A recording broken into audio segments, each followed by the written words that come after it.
Tirik organizmlarning xilma-xilligi. 5-sinf 2-dars. Esa viruslar haqida gaplashamiz. Viruslar hayotning hujayrasiz shakllari hisoblanadi. Viruslar faqat hujayra ichida tiriklik xususiyatlarini hosil qiladi. Shu sababli viruslarni biz hujayra ichi parazitlar deya ataymiz. Hujayradan tashqarida esa viruslar o'z faoliyatini ko'rsata olmaydi. Ya'ni viruslar hujayradan tashqarida oddiy molekuladek tiriklik xususiyatlarini hosil qilmaydi. Demak, irsiy elementi DNK yoki RNK ko'rinishida bo'lishi mumkin. Ya'ni viruslar yoki DNK yoki RNK ko'rinishidagi irsiy elementdan iborat. Tana qobig'i esa kapsiddan iborat bo'lib, kapsid oqsil moddadan iborat. Oddiy qilib aytadigan bo'lsak, viruslar nuklein kislota, DNK yoki RNK, kapsid ya'ni oqsil, protein. Viruslarni biz tashqi muhitda nukleoproteinga o'xshasak bo'ladi. Viruslarning turlari. Viruslar, demak, qaysi hujayrada parazitlik qilishiga ko'ra quyidagicha turlarga bo'lsak bo'ladi. Ular A, B gepatit viruslari, albatta jigar hujayralari. Gripp, koronaviruslari esa nafas yo'llarining shilliq qavatida. Gerpes virusi esa lab epitelisida. Bakterofag virusi esa bakteriyalarda. Tamaki mozaikasi virusi asosan itizumdoshlar oilasida, ya'ni o'simliklarda.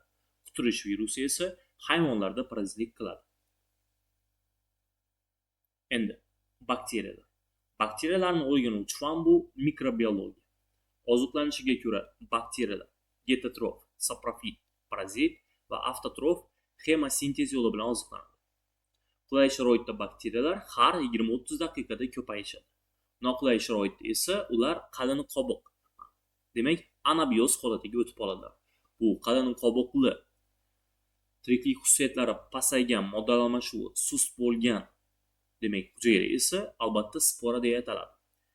Bakteriyalarning sporasi plus 140 gradus Selsiy issiqqa minus 253 gradus Selsiy sovuqqa chidamlilik bera oladi. Bakteriyalar asosan shakl jihatdan 4 xil: sharsimon, ko'klar, silindrsimon yoki tayoqchasimon bacilla, spiralsimon esa spirilla shaklda bo'lishi mumkin. Va bundan tashqari virgulsimon shakldagi bakteriyalar ham mavjud va ularning nomi esa vibrion deb ataladi, shakliga binoan. Bakteriyalarni biz faoliyatiga ko'ra quyidagicha turlarga bo'lib o'rganamiz.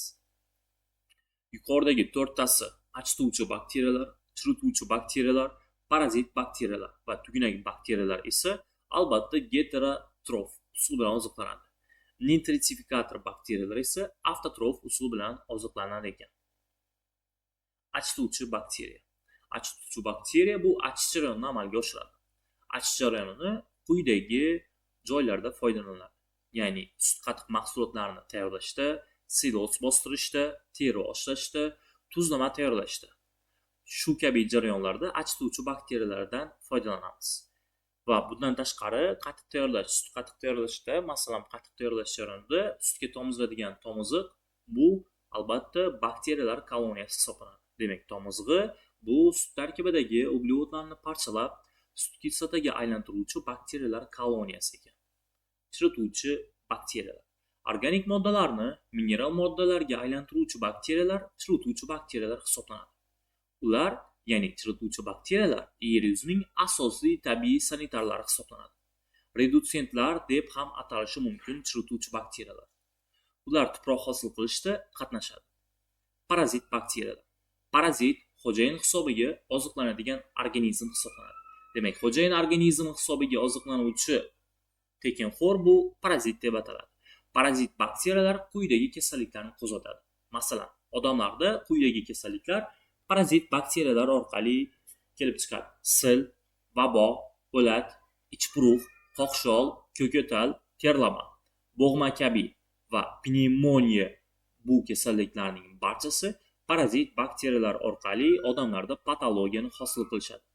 Liu Pasteur tajribasi. Liu Pasteur pasteurizatsiya, ya'ni mikroorganizmlarni o'z-o'zidan kelib chiqmasligini tajriba orqali isbotlab bergan.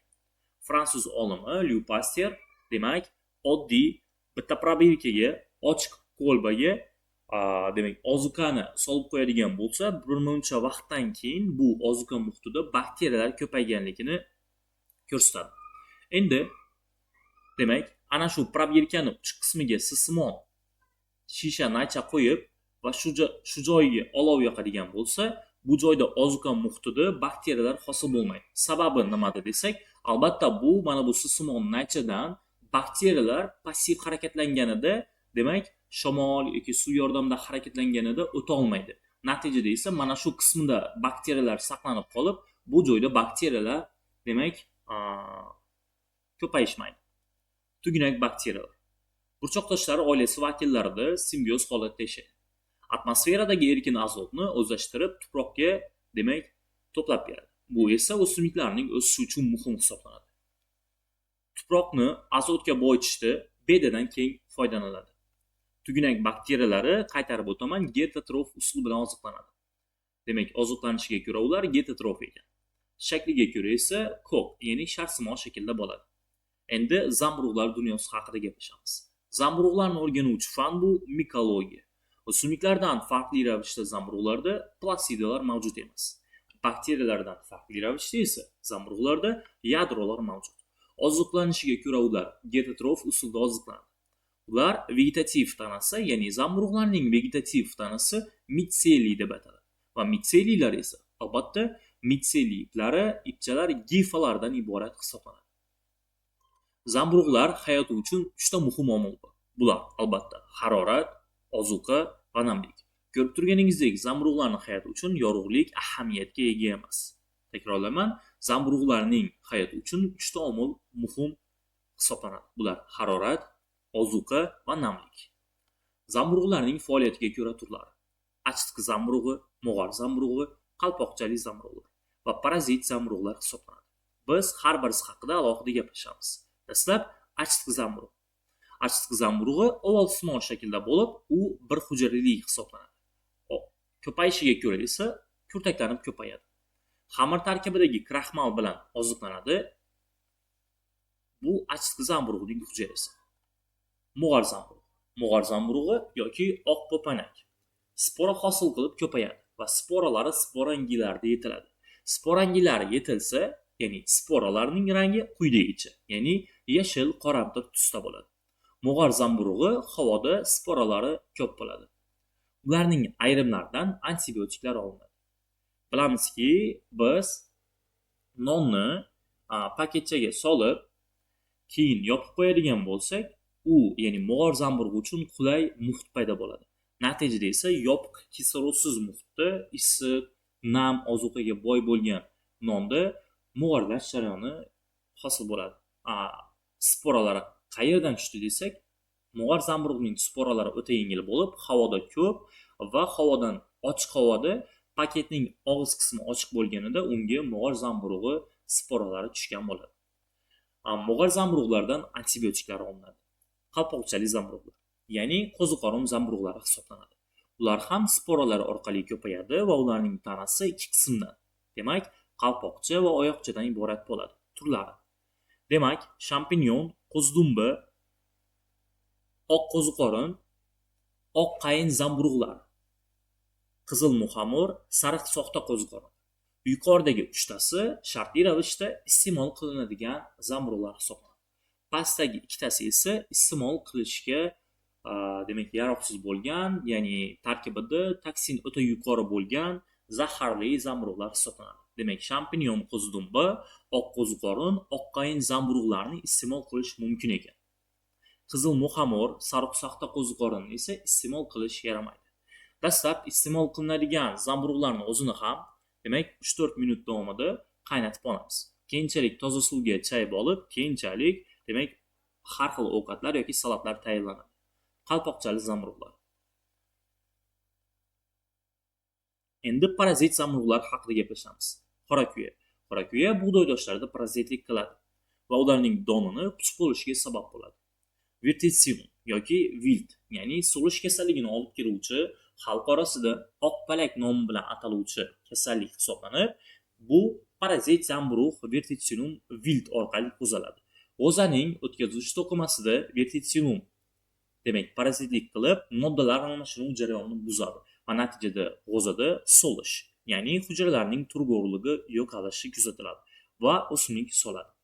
Zang. Zang bu bug'doy, zirk, atirgul kabi o'simliklarda parazitlik qiladigan zamburug' hisoblanib, zang zamburug'ining sporalari sarg'ish, qizil dog'larda bo'ladi. Shuning uchun uning nomi zang deb ataladi. Parazit zamburug'lar. Chap tomonda qora kuya, bu esa atirgulning barglarini zararlagan zang zamburug'i. Endi o'simliklar haqida gaplashamiz. Produtsent. O'simliklar bular produsent organizm hisoblanib, ular sistematikaga ko'ra Karl Linney demak. Sistematikasiga binoan turlar yig'nalib turkumlar, turkumlar yig'nalib oilalar yig'nalib turib esa sinf ajdod sistematik birligini hosil qiladi. Sinflar yig'nalib bo'limlar yig'nalib esa eng katta o'simliklarning sistematik birligi o'simliklar dunyosi, ya'ni florani hosil qiladi. Masalan, tur makkajo'xori, turkum jo'xori, oilasi bug'doydoshlar, sinfi lolasimonlar yoki bir urug' pallalilar, bo'limi magnoliya toifa yoki gulli o'simliklar yoki yana bir nomi bor va albatta yopiq urug'li o'simliklar bo'limi hisoblanadi. Dunyosi esa barcha o'simliklarning bo'limlari yig'nalib birgalikda o'simliklar dunyosi, ya'ni florani hosil qiladi. Endi to'qima organlarining rivojlanishiga ko'ra o'simliklar dunyosini ikkiga ajratamiz. Tuban o'simliklar va yuksak o'simliklar. Tuban o'simliklarda to'qima organlar rivojlanmagan, ya'ni hujayralari ixtisoslashmaganligi sababli ular tuban o'simliklar nomi bilan ataladi va ularga quyidagi svotilar bo'limlari: yashil svotilar bo'limi, qizil svotilar bo'limi, qo'ng'ir svotilar bo'limlari misol qilishimiz mumkin. Yuksak o'simliklar esa albatta ularda to'qima organlari rivojlangan, ya'ni ularda to'qima tushunchasi mavjud va ularning tanasi to'qima organlarga bo'lingan hisoblanadi. Tuban o'simliklarning tanasi qismlarga bo'linmagan va butun tanasi tuban o'simliklarni bitta so'z bilan, ya'ni tallom so'zi bilan yoki qatlam so'zi bilan ataladi. Yuksak o'simliklarda esa vegetativ va generativ a'zolar rivojlangan ekan. Yuksak o'simliklar ko'payish organiga ko'ra sporal yuksak o'simliklar va urug'li o'simliklarga ajraladi. Sporal o'simliklar albatta sporalari yordamida tarqaladi. Ularga yo'sin toifa, qirqbog'im toifa, qirqloq toifa, plavn toifa va lishanik toifalar kiradi. Urug'li o'simliklar esa, demak, ochiq urug'li o'simliklar va yopiq urug'li o'simliklar bo'limi, ya'ni qarag'ay toifa va magnoliya toifa bo'limlariga ajralar ekan. Tuban o'simliklar dunyosi, ya'ni svotilar bo'limi bo'lib, ularni algologiya fani o'rganadi. Tuban o'simliklarning barchasida plasidalar bo'lmaydi. Plasidalar o'rniga ularda, demak, xlorofil molekulalarining yig'nalishidan hosil bo'luvchi xromatofor mavjud. Xromatofor esa plasidalarning fotosintez vazifasini bajaradi. Ularning vegetativ tanasi qattana yoki tallom deyiladi. Qattana bu ildiz, poya, bargga bo'linmagan tana hisoblanadi. Ularning tanasi bir xilda tuzilgan hujayralardan iborat bo'lib, ya'ni tanadagi hujayralar bir-biridan farq qilmaydi. Tuban o'simliklar svotilar bo'limlari bizda, demak, yashil svotilar, qizil svotilar va qo'ng'ir svotilar. Rangiga ko'ra yashil svotilar Chlorella, Chlamydomonada, Ulotrix, Spiragira, Cladophora, Hara va ulva kabilarni misol qilamiz. Qizil svotilarga esa Nemalion, Porfira va Filoforalarni misol qilishimiz mumkin. Qo'ng'ir svotilarga Laminaria, Fucus kabilarni misol qilamiz. Bir hujayrali svotilar, demak, bizda Chlorella va Chlamydomonada. Ularning butun tanasi bitta hujayradan iborat va butun hayotiy jarayonlari, demak, bitta hujayrada amalga oshadi. Chlorella, demak, gullab qolgan suvda uchrovchi xromatoforik kasosimon shakldagi svot hisoblanadi. Chlamydomonada Chlorelladan farq qilib, demak, erkin suzishga yordam beruvchi xilchinlardan iborat, ya'ni unda xilchinlar mavjud. Va bundan tashqari uning qizil ko'ssasi, ya'ni stigmasi mavjud. U stigmasi yordamida yorug'likni izlab topadi. Demak, ko'p hujayrali svotlar. Ulotrix, demak, belbog'i shaklidagi xromatoforga ega, ya'ni Ulotrix belbog'li Ulotrix deb ataladi. Sababi esa uning xromatofori belbog' shaklida bo'ladi. Talloni shoxlanmagan substratga rizoid orqali bog'lanadi. Qulay sharoitda esa, demak, jinsiz ko'payar ekan. Noqulay sharoitda jinsiy ko'payadi. Qulay sharoitda ko'payganda zasporalar orqali, noqulay sharoitda ko'payganda esa izogametalar orqali ko'payadi. Spiragira rizoidsiz, ya'ni plankton suvoti hisoblanadi. Spiralsimon xromatofora mavjudligi uchun spirogira nomi bilan ataladi. Kichik suvlarda baqatonlarni hosil qiladi. Tanlovi och yashil, shilimshiqli bo'ladi. Endi bu demak ultriksin ko'payishi. Ko'rib turganimizdek, jinsiy ko'payganda izogamiya, ya'ni izogametalar yordamida ko'payadi.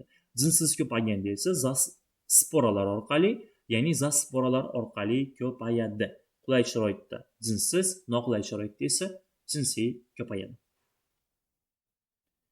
Shu bilan darsimiz o'zining nihoyasiga yetdi.